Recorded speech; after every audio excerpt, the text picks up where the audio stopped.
Hello and welcome to another day, another dolly. My husband's been bugging me to start this channel because I love doll reviews. I want to do doll reviews, but I put it off because I'm a chicken.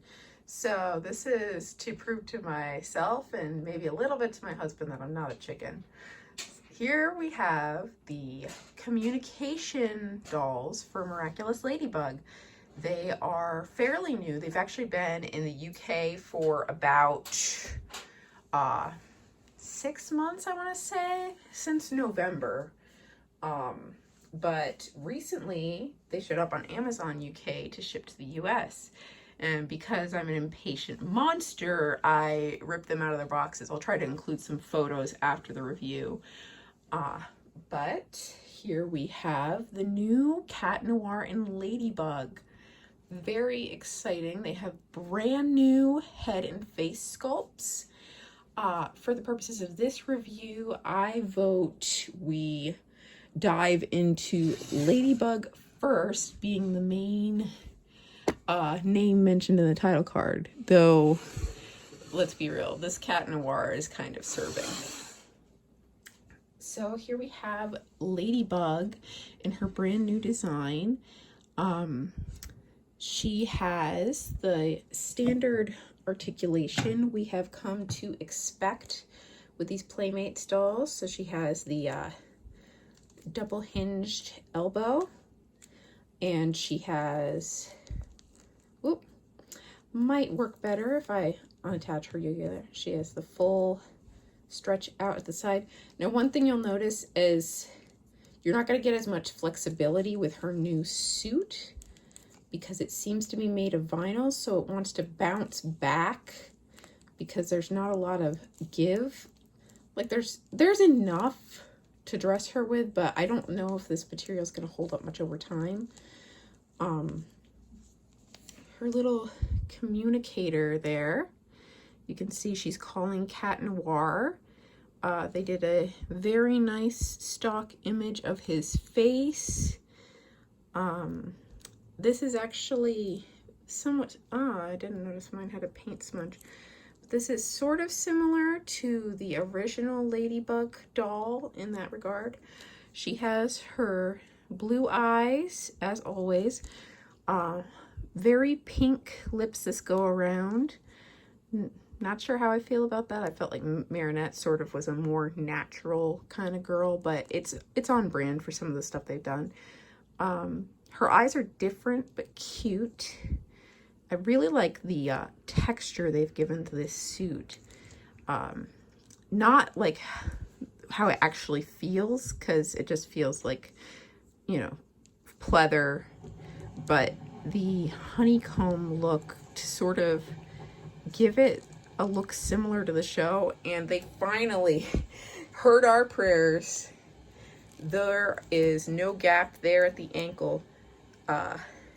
The pants are long enough to tuck into her new boots that also have this texture, which I'm kind of a fan. I would love if they had included a Ladybug spot on the boots, but honestly, it looks nice. Let's see. I'm not sure as though she can stand on her own. Give it a go. I don't think. We're going to pop her back on the loosely fitting doll stand so she doesn't take a nosedive.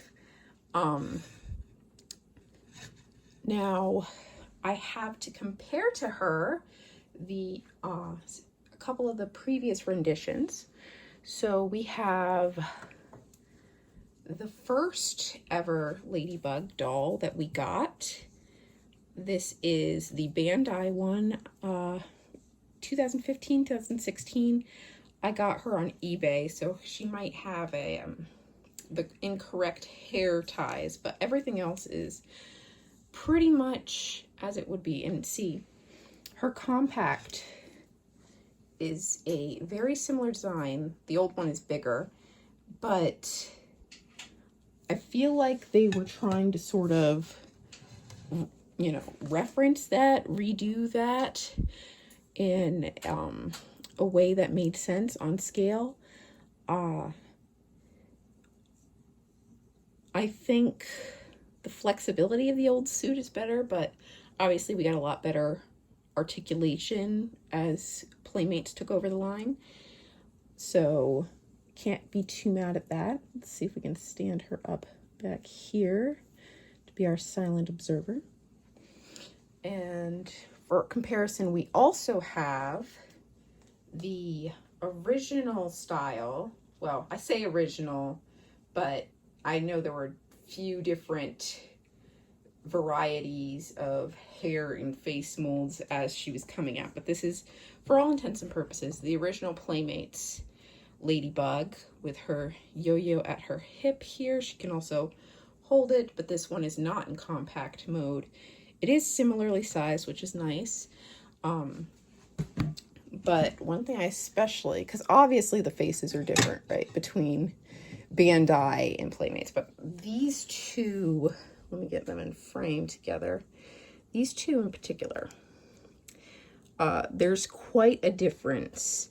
The makeup is more neutral on their first go. The earrings are about the same, but one big thing. The hair, the pigtails have gotten significantly longer. They're not as long as the original back there, but they're pretty long. So I wonder if that's an indicator for where they're going with the show. If I had to pick a face, I feel like Playmates Original Go looks a little more like Ladybug.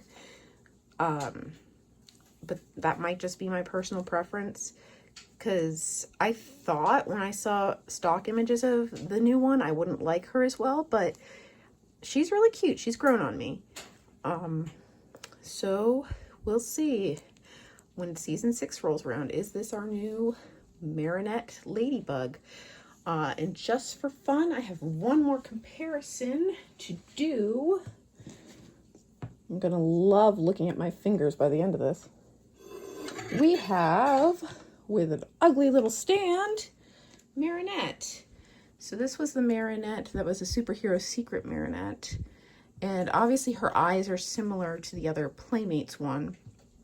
So I wonder if we're gonna get another Marinette with this face style to match. I assume we will, because we tend to get a lot of Marinette merch. But obviously, again, the pigtails have gotten longer. I don't know if they're going to get longer for Marinette or not, but it's going to be nice to see. Overall, this doll is very nice, very well painted. Like I said, my major gripe with it, other than the smudge on the compact, I don't think all of them are going to come like that. My major gripe is this pleathery material does not have as much give. And for a superhero doll, that's kind of major, because it's going to hinder your poses a bit. Now, granted, not enough, because give me a second here. I'll get her back in the pose I was originally using for her. Like, she's still going to get a decent pose here. You're still going to get something better than, in fact, I would say most dolls for the price point. But just there's definitely less flexibility to the suit than other renditions. So it should be interesting to see where they're going moving forward. This has been another day, another dolly, and look out for the upcoming Cat Noir review. Bye.